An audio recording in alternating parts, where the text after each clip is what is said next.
Hi guys, different setting, I'm at home. Uh, so today I'm going to talk to you about something a bit different, something controversial. I know some of you guys are going to love this, and some of you guys won't love it at all. Let me have a look, let me have a look, let me have a gander. I don't know where I'm going. Oh, well, I kind of know where I'm going. So guys, hope you guys are well.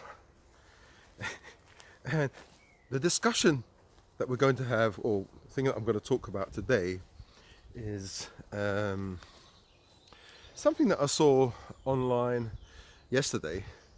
It's called black fatigue or black tiredness or something like that. And when I saw it, I thought, what's this? What's this all about? Is it, black guys getting tired or something? Overworked or overstressed. I didn't really understand what the concept or idea was. Hang on, sorry. So I thought, what is this black fatigue? So I checked out a few videos, and what it is like white people getting fed up or tired of certain elements of the black community. It's not really elements of the black community, it's like crime and stuff like that. So it's not all black people. And then you see black influencers actually talking about this as well. So black guys saying that they have black fatigue as well. So it's kind of weird, isn't it? It's a weird thing. And the idea is like white people are fed up now, and they're speaking out. They couldn't speak out in the past. To be honest, you can't even speak out now. You can't say anything because it's seen as derogatory. Where do you draw the line? As soon as if you're a white person or even an Asian person and you say something, or even Indian, I suppose, but mostly the onus is on whites not to say anything wrong, because you're the evil boogeyman. You've always been evil, you've always done bad stuff, so the onus is on you not to step out of line. Or that's the vibe, that's what it feels like. And this is nothing new. Growing up in London, I always, not always, I mean, growing up in London in the 70s, I had like my black neighbors. They were brilliant. They were really, really nice. They were a Jamaican family. I grew up with the grandmother. She always used to buy me underwear and socks every Christmas. And I'm not sure, like those Jamaican families and those like, Italian or Sicilian families they were quite similar in that, the front room of the house, that is sacred. That's only for people who for visitors. That's sacred, that room.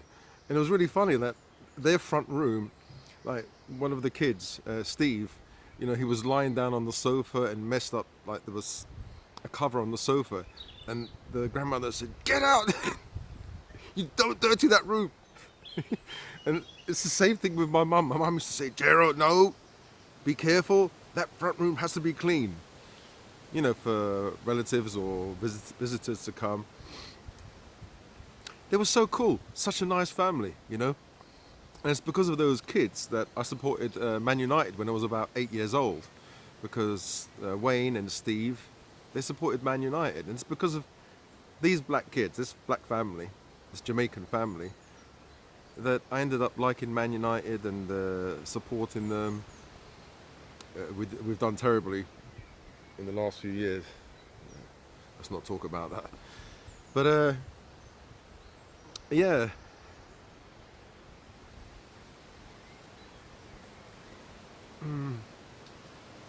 Since then, growing up with my neighbours next door, the 80s was okay. The 90s, you started to see more crime in our area.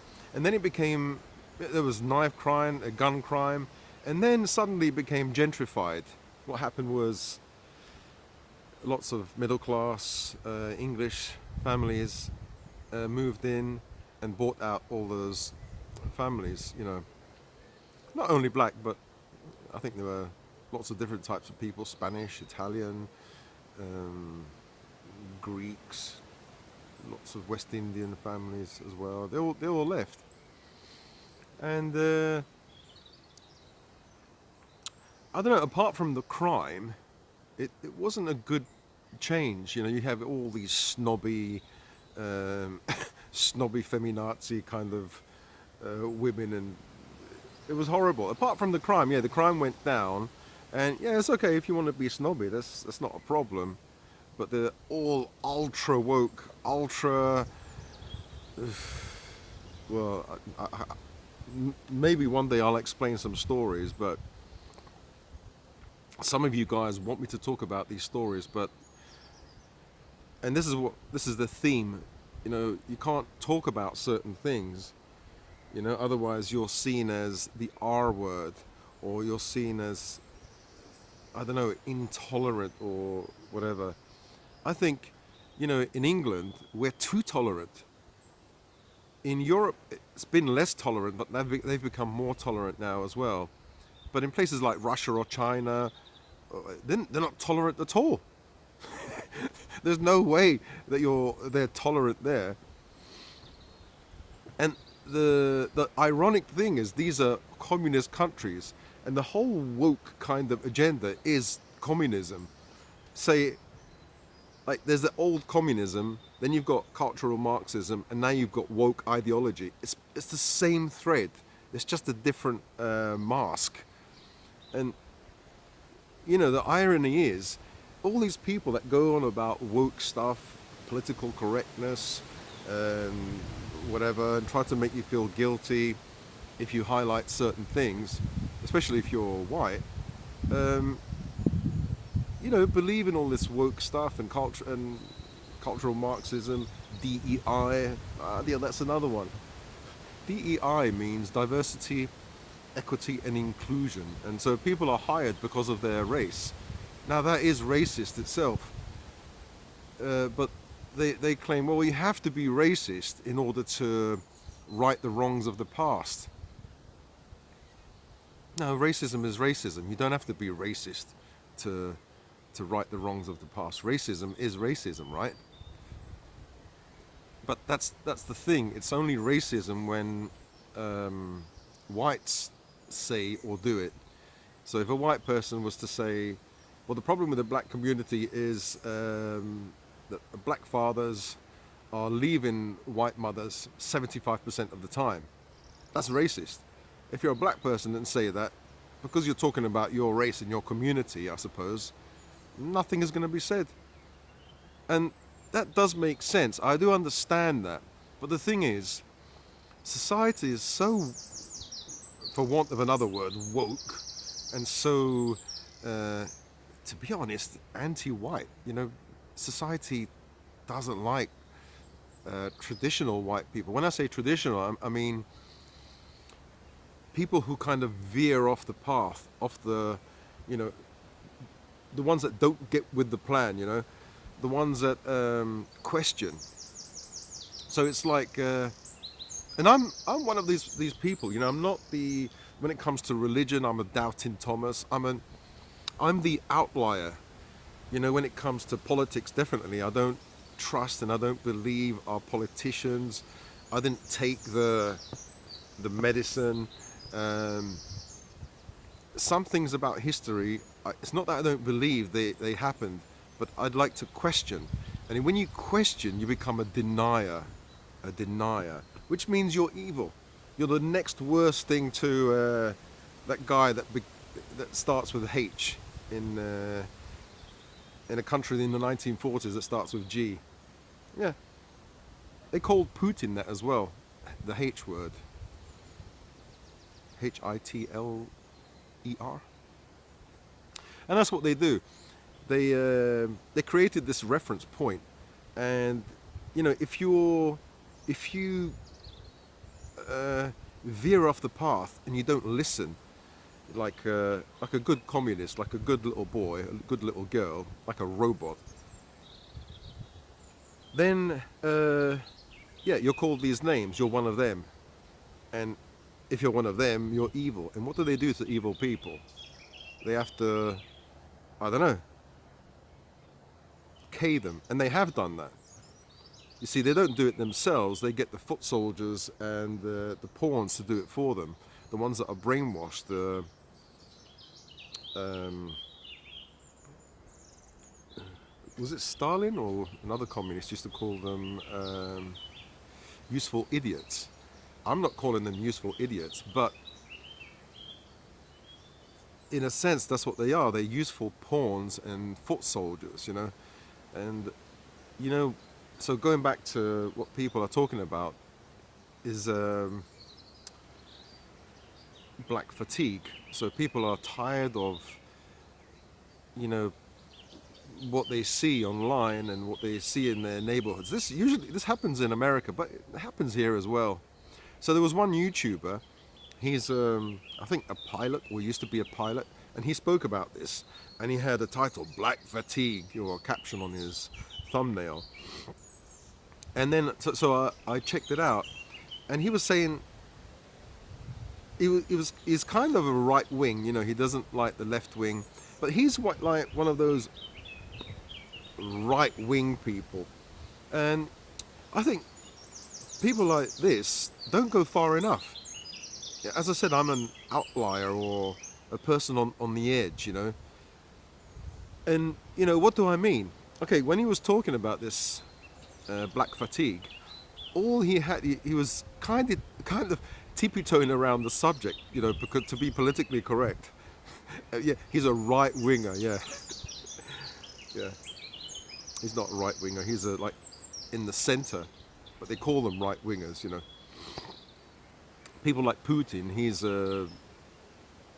he's the N-word, N-A-Z-I, or far right, you know. And most of us, I think, like many whites of our age, or even some black guys, you know, in their 50s, 60s, if you didn't see our face and just wrote something down online, you'd be considered far right because of our views. Anyway, yeah, so he made a video about this, and he showed black people complaining about black culture, you know, and crimes and stuff like that. Never did he show a white person complaining about it, because there are white people doing that. And the reason is because he's pandering, he's to the mob. He's tippy-toeing around the subject because he knows that if he says anything wrong, or if he's seen to be a little bit racist, then, you know, he's gonna be in trouble. You know, he's gonna be demonetized or whatever. And people like this have got like no bollocks. Or maybe they actually do feel like that. They feel that they have to, how do you say, what's the word? They have to show that they're a good person, that they're not racist. Look, I've got one black friend, or I've got one Jewish friend. You know, I'm not racist. I'm not an the S word, because you can't say that as well. So, you know, this. And then he was going on about, you know, there was a story about a 92-year-old man who was tased by the police here in the UK. He was, because he had a butter knife, and he was, you know, he was angry, saying he was going to kill people, but he was sitting in a chair. I think it was a wheelchair or a chair, which is even worse. He can't even move. One leg amputated, so he couldn't hop or hurt anybody. I think either he had dementia or a UTI, which makes you confused and angry. UTI is a urinary tract infection, so a urine infection, which, if you're elderly, can make you confused and make you angry. And he was in a care home that specialized in dementia. So the police went in there all really rough, you know, and with no respect for this elderly man. They told him to put the knife down. It was a butter knife, a butter knife you can't stab a person with a butter knife, and it had a serrated edge, like they're going on as if it's a zombie knife. So a serrated edge, if you try and get one of these butter knives and try and slice your skin, you won't be able to, because it's a butter knife, even though it's got a serrated edge. The serrated edge is very blunt. It's not like a serrated edge of a bloody hunting knife or anything like that. And it was a small knife. It wasn't long. But this guy, he says, "Oh, I've got family that are in the forces." I don't, no one gives a shit. No one cares about if you've got family in the forces. I've got family who are, my dad was 92 years of age. He was in a care home. He had dementia. He got angry. He didn't do the things that this guy did, because he threw food apparently at people. Obviously there's something wrong with him. He wasn't feeling well, and the carers in the care home, they should have known. Don't they deal with dementia? They never dealt with a person who has dementia and gets angry. So this guy actually stood up for the police, and he was saying, "Well, what would you have done? This person could have stabbed people." It's just annoying. This man is annoying, and he's part of the right wing. He's not part of my right wing. Well, I'm not part of anything. But yeah. So, what do you guys think? What do you guys think about these so-called YouTubers or influencers that are right wing? But they're not. They're right wing, but they wouldn't go too far right. Just in case they upset people. And what is far right? If I say, if you say something that people don't like, you could be considered far right. You know, the goalposts are always changing. So you could be a lefty, a Labour Party voter in the 1970s and hold certain views about two gays kissing in public. Because in London in the 1970s, if you were a gay man, you couldn't kiss in public with another gay man. That was illegal. And you might say, "Oh, I'm against that." If you're a man and you say that nowadays, you're considered at the very least right wing, maybe even far right. So I know things have changed, but and fair enough, like gay people. I mean, on this channel, I have lots of gay people, so I'm not putting you guys down, but I'm saying, and there are gays that are far right, believe it or not. There are blacks that are far right. Not many, but there are people who think a certain way, and I think it's great that, not that blacks are far right or whatever, or gays. It's great that people can actually have the freedom to think the way they want, and if you're a black person, especially in the States, and you say, "Well, we've got problem in our community, and I understand black fatigue," and say things like that, you're called an Uncle Tom. If you're a Jewish guy and you say, "Oh, well, I think the situation in Palestine is not good, let's try and tame things down," or what happened, question something about the Holocaust or something, why can't we question it or whatever, you're called a sellout. You're called a self-hating J word, or self-hating black person. you know you're not allowed to go against the grain. So anyway, when it comes to the J word, one of my subscribers, nice guy, but he was talking to another one of my subscribers and saying something like, "What's all this anti-S sem SEM sem ITE? What's all this anti-talk?" Because basically, I think the discussion was about what's happening in Israel, and stuff like that.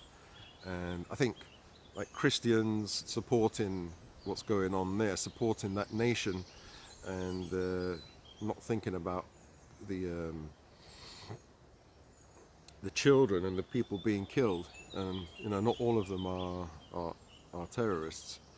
I'm not on either side. I'm just on the side of are they real Christians? Those people, and the thing I think what people were talking about was, there are Palestinian Christians. So if you're a Christian, shouldn't you be saying, "Hey, hang on a minute, that there are our lot are there," and but they won't, because again, it's politically incorrect.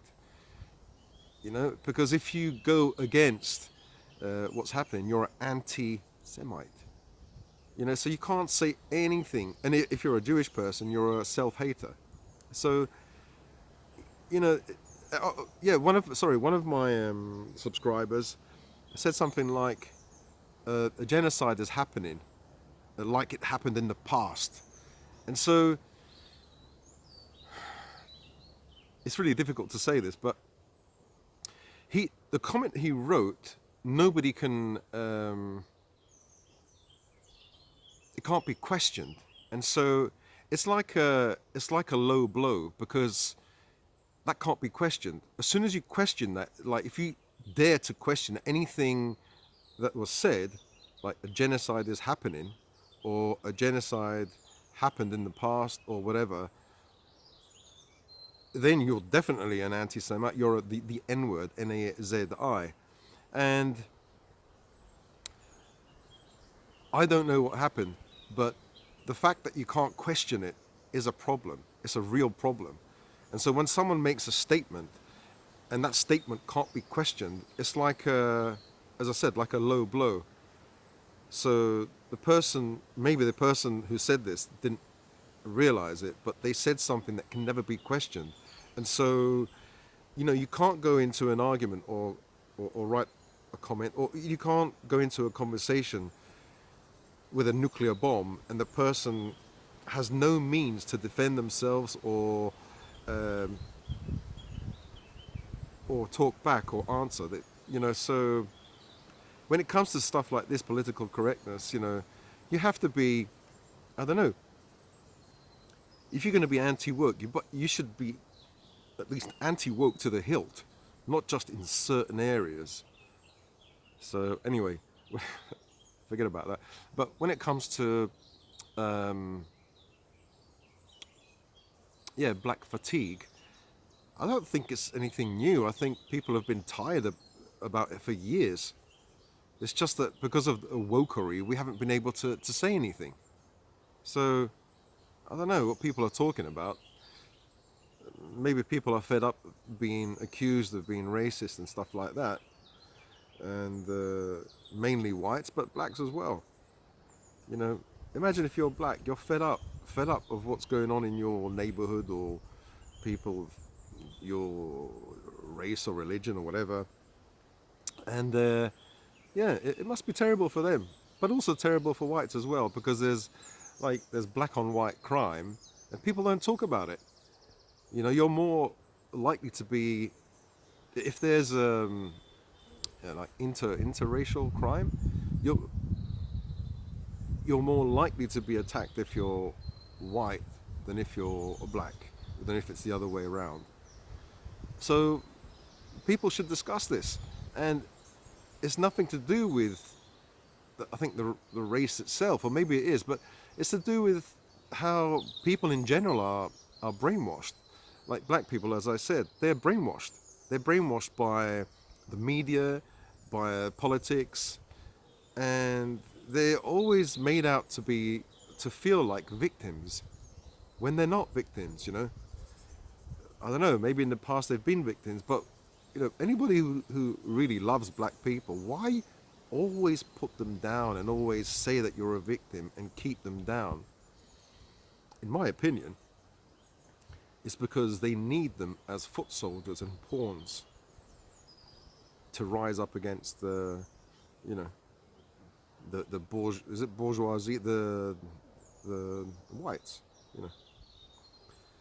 Anyway, that's a controversial subject, but yeah, um, yeah. This guy spoke about it, but he spoke about it in a way that I don't know. It was kind of tippy-toeing around the subject, but I wouldn't tippy-toe around the subject. I wouldn't get. I'd get demonetized for sure. But you know, why tippy-toe around the subject? Because you're afraid that YouTube isn't going to pay you. You're afraid that you might offend people. You can say things without offending people. Like, I don't think I've offended any black person in this video. In fact, I say it's not a black person's fault. It's the society's fault, and the politicians and those, I don't know, those guys on the left, all those cultural Marxists, those woke people with these woke agendas, DEI, those bloody multi-millionaire footballers, bloody still kneeling down. What for? For oppression. Bloody, I think we got the message for about 3 or 4 years, and they're still kneeling down. I don't know. Instead of kneeling down, go and, I don't know, give money to some charity, you know, that in those inner cities, in those areas. Do something instead of like this just stupid gesture, really. Anyway, that's the end of my controversial talk. No doubt I'm going to get some haters. I didn't say anything bad. I don't say I hate anyone. So that's the end of my conversation. I'll speak to you guys in the next video. This camera's so wonky. Rise up. White people and black people, Asians, everyone, rise up. And what was I going to say? Love God, love each other, and love each other. Love yourself, and don't think that the white man is the boogeyman. Just think that the white man loves you. Yeah, there are some bad in every race, but you know, make friends. Make friends with people of different races if you can, if you want, and realize that I think the people in positions of power and influence, the elites or whatever, they want us to fight each other. I think they do. They don't do anything about trying to create peace at all. So anyway, let me stop now while I'm ahead. Yeah, speak to you guys in the next video. Bye.